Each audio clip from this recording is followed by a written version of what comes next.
Right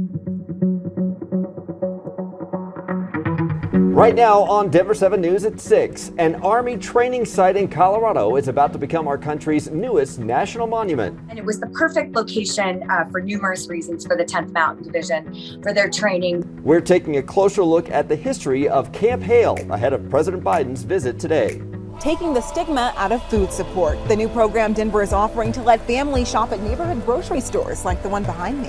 It bites, especially being hometown fans. The bitter battle between Altitude Sports and Comcast heats up again. The new tactic Altitude is using to get the cable company back to the negotiating table. And it's time to find a way again, Avs faithful. The reigning Stanley Cup champs are kicking off a new season on home ice at Ball Arena. And we can't get enough of these photos. Look how close we were to the Stanley Cup yesterday without actually touching it. That's as close as we can get to it. Just like, yeah. I love the face of the handler watching you too. Oh, there were a dozen of them over right. there. He had gloves on and everything. Right. That's fun. It's fun to be able to celebrate something in sports lately. Yeah. We've had some bummer news in the sports world, but yeah.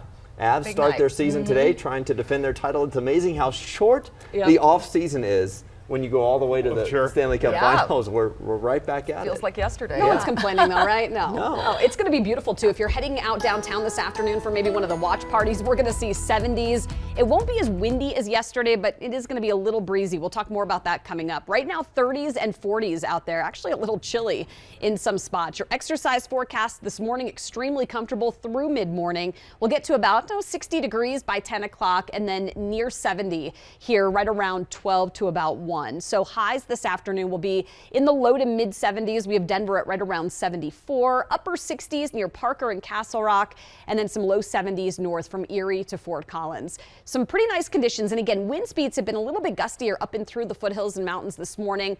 We'll see speeds there at about 30 to 35 miles per hour. Down here, about 25 mile per hour winds. So closer look at this weak system that's going to roll through in the next 24 hours coming up. And right now, just starting to see more of that traffic building in the usual spot. If you are going to be heading downtown for the Avalanche game, obviously it's going to be busy around Ball Arena. It's going to be busy on Auraria Parkway and Spear. And I've been told to get there before and be in your seat before 7 p.m. tonight because there's going to be a lot of activity and all kinds of cool stuff. So this is the southbound side of I-25. 104th is right here, all the way down to the Thornton Parkway right here. And then getting down there's 88th Avenue Bridge. So you see that slow crawl already in place. And the drive time right now on that southbound side is not really registering as too high just yet. So the map always trails a little bit in the speed sensors. It's measuring you as you're driving on down. And so it has to get some of that data right now. And it's about 20 minutes overall. It's about 15 minutes on that I-76 drive. 270 is getting busier and that west side, east side also looking pretty good. So a pretty nice start here for the morning drive. Thanks, Jason. Colorado is about to get its 9th national monument. President Biden will visit Camp Hale near Leadville today to designate the site. As we go in depth this morning, Camp Hale was a U.S. Army training site back during World War II, and the 10th Mountain Division are heroes. They overtook a ridge against the Germans in Italy, and it proved to be a turning point in the war. Germans had a stronghold in this Gothic line on Riva Ridge for over 6 years. And the 10th Mountain Division came in on February 18th and really did the impossible and defeated the Germans in that part of the world. The Colorado Snow Sports Museum in Vail also has an exhibit on Camp Hale and the soldiers who train there. The museum also talks about how some of the soldiers came back to Colorado after the war to create our ski industry. So a lot of history there. Denver 7's Russell Haythorne is at Camp Hale with a preview of the president's visit today and puts it in political context. Yeah, Air Force One expected to land here in Eagle County in just about 4 or 5 hours or so. The president's motorcade will then take him up to Camp Hale, which is about a half hour from here, where he's expected to designate the World War II Memorial as a national monument. Camp Hale is where the 10th Mountain Division trained in high altitude, harsh wintry conditions in the Rocky Mountains ahead of shipping out to World War II battles in the Italian and Bavarian Alps. President Biden expected to appear alongside Senator Michael Bennet, who is up for re-election this year.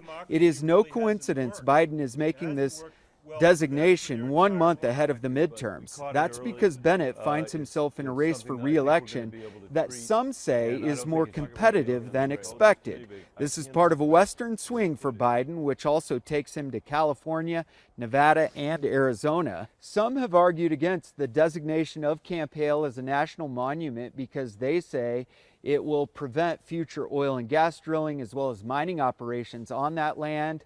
We'll continue to follow this story throughout the day on Denver 7 and on our streaming channels.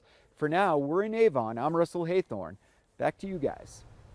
Well, we mentioned this will be Colorado's 9th national monument, so you might be wondering, what are the other national monuments here? Yeah, see how many you visited on this list. Browns Canyon is one of them, known for rafting. Colorado National Monument is near Grand Junction. 4 of the national monuments on the list are Native American historical sites, all in southern Colorado: Chimney Rock, Canyons of the Ancients, Hovenweep, and Yucca House. And then for even more ancient history, the fluorescent fossil beds and Dinosaur National Monument. There used to be more. Something you might not have realized: Colorado had 2 national monuments delisted. Mount of the Holy Cross was declared a national monument back in 1933. People would actually make pilgrimages up the mountain for a view of the cross, but just 17 years later it was abolished because it was difficult to reach.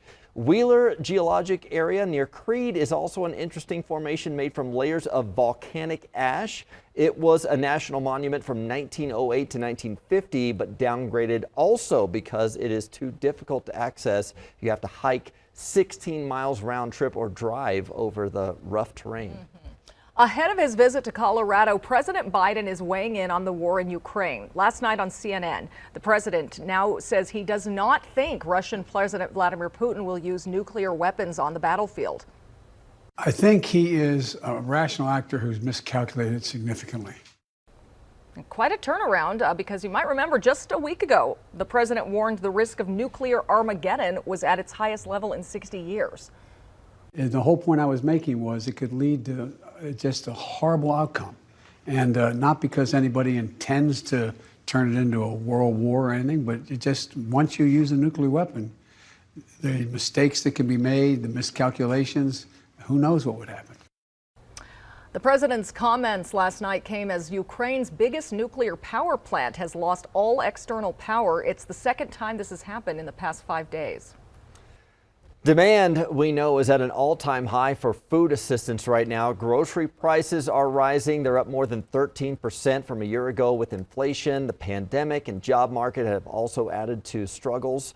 So to help more people get the food they need for their families, Denver 7's Jessica Crawford joins us live outside of King Soopers this morning because Denver city leaders are trying a new approach with gift cards for people to use.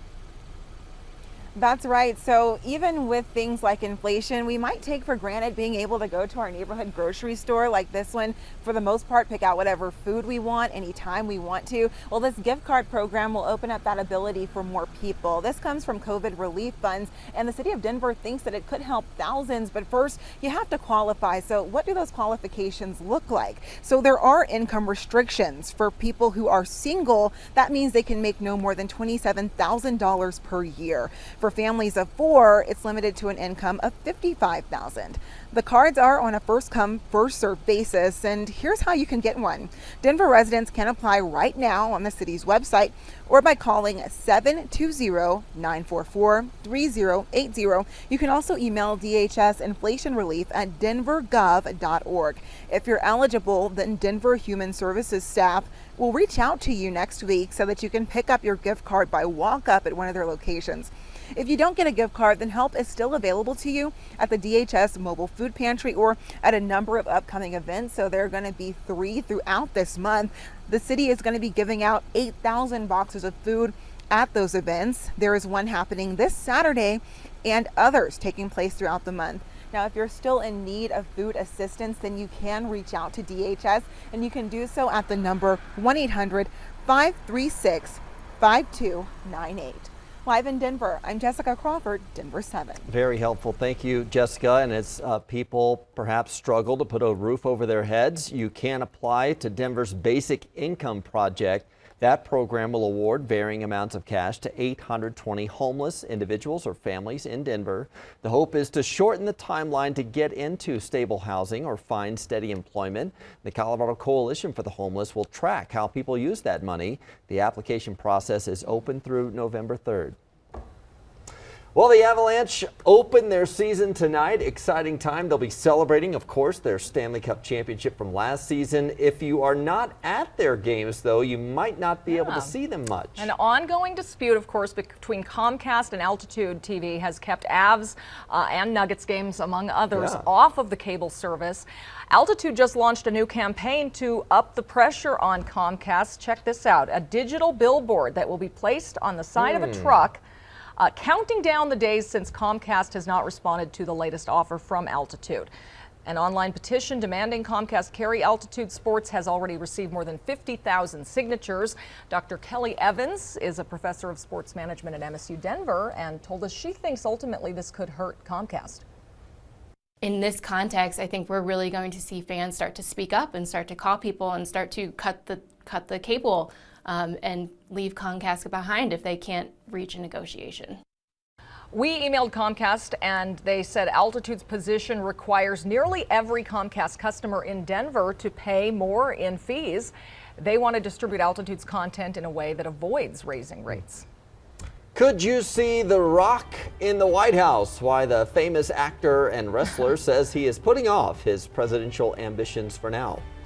And the Biden administration is giving us a glimpse of the student loan forgiveness application, how it's making it more accessible to more people. Plus, it's your chance to own a piece of ski history, the latest resort auctioning off old lift chairs.